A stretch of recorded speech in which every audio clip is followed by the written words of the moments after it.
আমার একটা পেজ আছে আমার নামে এই ফেসবুকে মিজানুর রহমান আজহারি।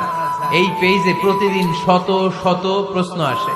এই প্রশ্নের বেশিরভাগ প্রশ্ন আমাদের বোনদের। অনেক বোনরা বলে, হুজুর আপনার ওয়াজ আমরা শুনি, কারণ আপনি আমাদেরকে খুব সম্মান দিয়ে কথা বলেন। আলহামদুলিল্লাহ, আমি আমার বোনদেরকে ভালোবাসি, মাদেরকে ভালোবাসি।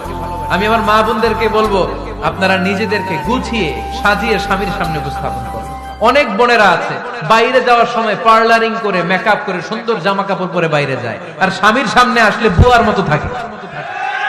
আছে না নাই? স্বামীর সামনে পচা জামা, ছিঁড়া জামা, চুলের মধ্যে নাই সুগন্ধি, নিজেকে গুছিয়ে রাখে না, সামলে রাখে না, কাজের বুয়ার মতো নিজেকে উপস্থাপন করে স্বামীর সামনে। আর বাইরে গেলে মেকআপ করে পার্লারিং করে যায়। হওয়া দরকার ছিল উল্টা। বাইরে আপনি সাদা সিধা ভাবে যাবেন, বোরকা দিয়ে নিজেকে ঢেকে যাবেন।